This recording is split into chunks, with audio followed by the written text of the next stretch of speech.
Welcome students, हमारा chapter चल रहा है चैप्टर नंबर 10 फाइनेंशियल मार्केट। और प्रीवियस क्लास में हमने क्या किया था? प्रीवियस क्लास में हमने टाइप्स ऑफ कैपिटल मार्केट देखी थी, जिसमें हमने स्टार्ट करा था विद प्राइमरी मार्केट। और प्राइमरी मार्केट में हमने क्या डिस्कस करा था कि प्राइमरी मार्केट एक न्यू इशू मार्केट है जहां पर securities first time sale and purchase होती हैं। इसके अलावा प्राइमरी मार्केट डायरेक्टली कंट्रीब्यूट करती है टू द कैपिटल फॉर्मेशन, और प्राइमरी मार्केट में कंपनी डायरेक्टली इन्वेस्टर को शेयर्स या डिबेंचर सेल करती है और इन्वेस्टर वहाँ से परचेज कर सकता है। तो अब ये देखेंगे कि प्राइमरी मार्केट में कंपनी के पास कितने मेथड्स हैं, कितने तरीके हैं जिससे कि वो पब्लिक को शेयर्स दे सकती है। क्या देखेंगे आज हम कि कितने मेथड्स, कितने वेज हैं जिससे कि कंपनी इन्वेस्टर को शेयर्स डिबेंचर सेल कर सकती है। क्लियर हो गया? तो टोटल में 5 मेथड हैं जिसके थ्रू कंपनी पब्लिक को डायरेक्टली शेयर्स या डिबेंचर सेल कर सकती है, बदले में फंड रेज कर सकती है। तो आइए देखते हैं, इसमें सबसे पहला जो आज हम करेंगे वो है पब्लिक इशू थ्रू प्रोस्पेक्टस। तो आइए देखते हैं, आज हम करने वाले methods of flotation of securities in primary market. Securities माने वही शेयर डिबेंचर, और उसको फ्लोट करने के कि मार्केट में अपनी सिक्योरिटीज़ को कैसे हम फ्लोट करेंगे, पब्लिक तक कैसे पहुंचाएंगे, आज हम उसके मेथड देखने वाले हैं in the primary market. Primary market कौन सी है? जहाँ नए शेयर्स पहली बार बेचे जाएंगे। तो इसमें सबसे पहला तरीका है पब्लिक इशू थ्रू प्रोस्पेक्टस। अब ये क्या है? अगर वर्ड बाय वर्ड पढ़ें तो पब्लिक को इशू करने हैं, और किसके थ्रू करने हैं? प्रोस्पेक्टस के थ्रू। अब प्रोस्पेक्टस क्या होता है, इसको एक पहले एग्जाम्पल से समझते हैं। आपने कई मैरिज अटेंड करी होंगी। अब मैरिज जब आप अटेंड करते हैं उससे पहले आपके घर पे कार्ड आता होगा। तो वो जो इनविटेशन कार्ड आता है वो किस लिए आता है? ताकि आपको कुछ इन्फॉर्मेशन मिल जाए। क्या इन्फॉर्मेशन मिल जाए? पहला, किसकी मैरिज है। सेकंड, डेट ऑफ मैरिज क्या है। थर्ड, वेन्यू ऑफ मैरिज क्या है। तो ये कुछ बेसिक डिटेल्ड हैं जो आपको चाहिए होती हैं, तभी आप मैरिज अटेंड कर पाएंगे, जहाँ पर है वहाँ पर पहुँच पाएंगे। ठीक, तो ऐसे ही जब कंपनी को पब्लिक को शेयर्स या डिबेंचर्स इशू करने हैं तो एटलीस्ट पब्लिक को कुछ तो इन्फॉर्मेशन देनी पड़ेगी कि कब हम शेयर लाएंगे, कितना टाइम होगा आपके पास खरीदने के लिए, क्या अमाउंट होगा, ये सारी चीज़ें। तो उसके लिए कंपनी को पब्लिक को इनविटेशन कार्ड देना पड़ेगा। जैसे मैरिज के टाइम पे आपको इनविटेशन कार्ड आता है, तो वो जो इनविटेशन कार्ड देते हैं उसको बोलते हैं प्रोस्पेक्टस। क्या बोलते हैं? प्रोस्पेक्टस। एक और एग्जांपल से समझते हैं। जब आप कॉलेज जाएंगे या किसी स्कूल में जब आप एडमिशन लेते हैं तो स्टार्टिंग में आपको एक प्रोस्पेक्टस दिया जाता है जिसमें उस स्कूल की या कॉलेज की सारी डिटेल होती है कि इस स्कूल में क्या क्या फैसिलिटीज़ हैं, क्या क्या कोर्सेज अवेलेबल हैं, आप ठीक कौन कौन सी लैब्स हैं, टीचर्स कौन हैं, बैकग्राउंड क्या है स्कूल का, कब स्टार्ट हुआ था स्कूल, क्या अचीव करा है स्कूल ने। ऐसे ही कॉलेज के लिए भी सेम होता है। तो ये जो वो आपको दे रहे हैं एक पेपर पे लिख के या एक अच्छा सा इन्विटेशन कार्ड बना के, उसको बोलते हैं हम प्रोस्पेक्टस। तो सेम उसी तरीके से जब कंपनी को पब्लिक को शेयर इशू करने हैं तो पब्लिक को एक इनविटेशन कार्ड दिया जाता है जिसको हम बोलते हैं प्रोस्पेक्टस। तो इसका मतलब हो गया, पहला मेथड जो है सिक्योरिटीज़ को पब्लिक तक पहुंचाने का, उसके लिए कंपनी उनको इनविटेशन कार्ड देगी, और जो इन्वेस्टर्स वो प्रोस्पेक्टस इनविटेशन कार्ड पढ़ के अगर वो इंटरेस्टेड है, समझ आता है, तो वो कंपनी को फंड दे देंगे। क्लियर हो गई इतनी बात? तो आइए देखते हैं क्या है पब्लिक इशू टू प्रोस्पेक्टस। वो क्या है? एक इनविटेशन कार्ड है। ठीक, और ये किस लिए दिया जाता है पब्लिक को? क्यों दे रहे हैं पब्लिक को? Issued to attract and inform general public. दो बातें हैं। इशूड किस लिए कर रहे हैं? ताकि एक तो पब्लिक अट्रैक्ट हो, और दूसरा उनको जो इन्फॉर्मेशन चाहिए इन्वेस्टमेंट करने के लिए वो इन्फॉर्मेशन मिल जाए। तो अट्रैक्ट करने के लिए और इन्फॉर्मेशन देने के लिए टू दी जनरल पब्लिक। क्योंकि अगर मैं ही हूँ, अगर मेरे को किसी कंपनी में इन्वेस्ट करना है तो पहले तो जब कंपनी मेरे को बताएगी, इनविटेशन कार्ड देगी, उसमें इन्फॉर्मेशन देगी, मैं इन्फॉर्मेशन पढ़ के एनालाइज करूँगा, उसके बाद मैं सोचूंगा कि मेरे को कंपनी में अपनी सेविंग इन्वेस्ट करनी है या नहीं करनी है। तो प्रोस्पेक्टस दिया जाता है to attract and inform general public. और second thing, to provide complete details, और जो जो डिटेल पब्लिक को चाहिए एनालिसिस करने के लिए वो डिटेल्ड भी उस प्रोस्पेक्टस में लिखी हुई होंगी, जिससे कि जो पब्लिक है वो एक एप्रोप्रिएट डिसीजन ले सके टू इन्वेस्ट और नॉट टू इन्वेस्ट। अब सर ये डिटेल कौन कौन सी है, आइए देखते हैं डिटेल कौन कौन सी है। पहला, purpose for which funds are being raised. सबसे पहले कि हम कंपनी क्यों फंड मंगवा रही है, अपना पर्पस लिखेगी कि हमें इस पर्पस के लिए फंड चाहिए, ये डिटेल लिखी होगी प्रोस्पेक्टस में। Second, past financial position and performance of the company. Past financial position and performance of the company, company ने अपने पिछले सालों में कैसा परफॉर्म किया है। फाइनेंशियल पोजीशन कैसे पता चलती है, कंपनी की ट्रेडिंग पीएल और उसकी बैलेंस शीट से। आप कंपनी की ट्रेडिंग पीएल और बैलेंस शीट उठाएंगे, उससे उसके पास रिकॉर्ड पता चल जाएंगे कि कंपनी कैसा कमा रही है, कंपनी के पास कितने एसेट्स हैं, कितना फंड इन्वेस्ट हो रखा है कंपनी में, उसका प्रीवियस ईयर्स का परफॉर्मेंस कैसा है। ये सारी चीज़ें जानना जरूरी है, तभी आप किसी कंपनी में इन्वेस्ट कर पाओगे। एग्जाम्पल के तौर पर कोई कंपनी पिछले 4 साल से लॉस में चल रही है और वो आपको उन्होंने इनविटेशन कार्ड भेजा कि सर आप इन्वेस्ट करिए हमारी कंपनी में। अब आप खुद सोचिए करेंगे, आप नहीं करेंगे, क्योंकि वो पहले से घाटे में, आप अपना पैसा क्यों बर्बाद करेंगे जब आपको रिटर्न ही नहीं आना। तो ये भी ज़रूरी है। Third, background of the company.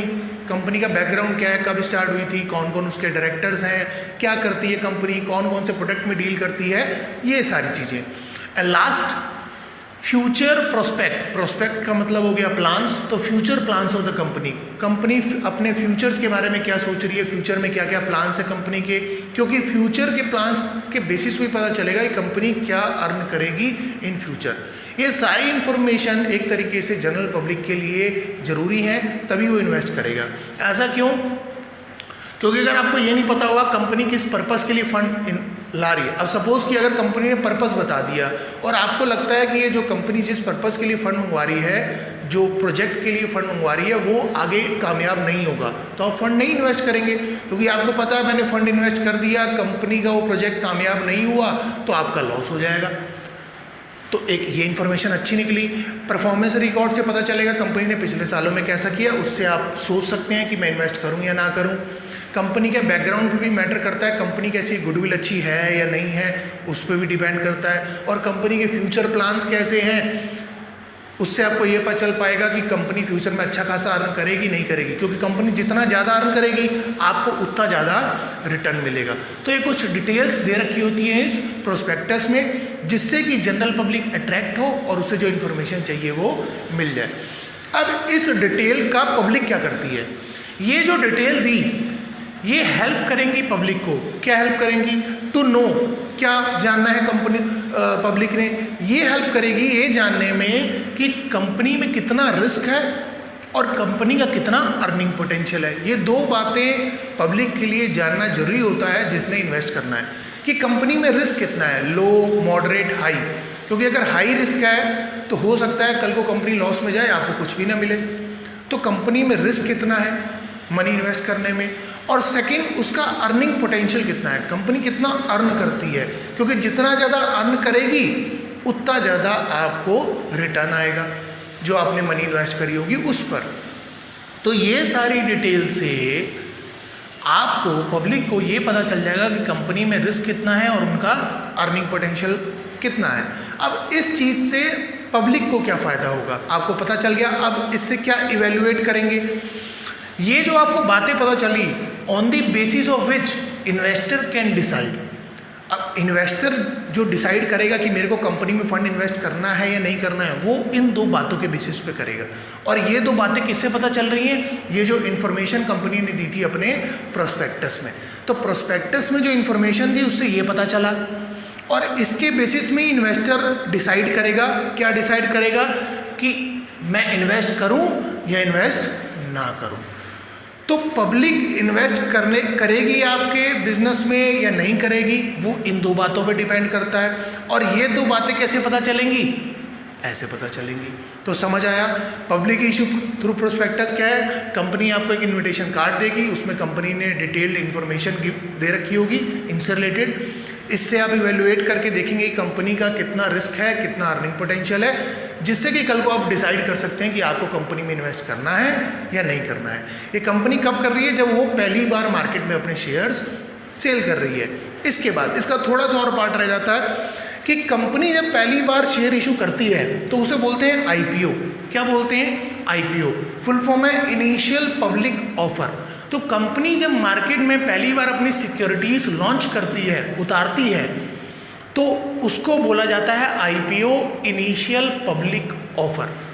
और initial public offer can approach large number of person, क्योंकि पहली बार कंपनी उतार रही है तो पहली बार बहुत सारे लोगों तक वो पहुंचता है और ज़्यादा से ज़्यादा लोग कंपनी में इन्वेस्ट करने के लिए आते हैं।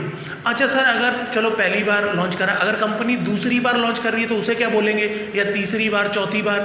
पहली बार कर रही है तो इनिशियल पब्लिक ऑफर। उसके बाद अगर कंपनी कभी भी सिक्योरिटीज लॉन्च करती है तो उसे बोलते हैं फॉलो पब्लिक ऑफर। क्या बोलते हैं? Follow public offer. पहली बार इनिशियल पब्लिक ऑफर और बाद में फॉलो पब्लिक ऑफर। इतनी बात क्लियर हुई? अच्छा, इसकी आप अकाउंटिंग भी करेंगे।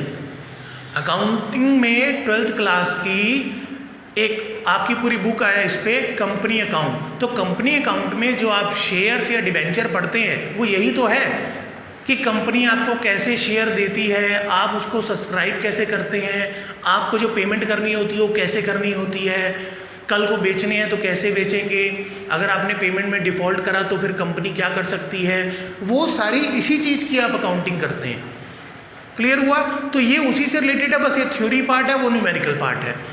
तो पहली बार जब कंपनी इशू कर रही है इसके थ्रू तो उसे बोलते हैं इनिशियल पब्लिक ऑफर, और बाद में करेगी तो फॉलो पब्लिक ऑफर। हाँ, इन केस अगर कोई कंपनी है उसको शुरुआत में अच्छा रिस्पांस नहीं मिल रहा है, उसे लग रहा है कि उसके मार्केट में इनविटेशन कार्ड भेजने के बाद भी पब्लिक इंटरेस्टेड नहीं होगी, तो कई कंपनियां इंटरमीडियरीज का भी यूज़ कर लेती हैं। किसका यूज़ कर लेती हैं? इंटरमीडियरी का भी यूज़ कर लेती हैं। अगर उनको अच्छा रिस्पांस ना मिल रहा हो तो इंटरमीडियरी के पब्लिक के साथ अच्छे रिलेशंस होते हैं, वो कंपनी के बिहाफ पे पब्लिक से इन्वेस्टमेंट लेके आ सकते हैं। इंटरमीडियरी हमने डिस्कस करा था कि इंटरमीडियरीज कैपिटल मार्केट का वर्किंग ऑर्गन होते हैं, इनके बगैर कोई भी डीलिंग नहीं हो सकती। तो इंटरमीडियरी के थ्रू भी कंपनी सेल्स कर लेती हैं, भले वो ब्रोकर है, अंडरराइटर है, डिपोजिटर है, इनके थ्रू भी कंपनी जा सकती है पब्लिक इशू के लिए। इतना क्लियर हो गया? तो ये पहला मेथड था आपका जिसके थ्रू आप पब्लिक को सिक्योरिटी सेल कर सकते हो। इतना क्लियर हो गया? इसके बाद हम देखेंगे हमारा सेकंड मेथड। अभी के लिए इतना ही। Thank you. जय हिंद।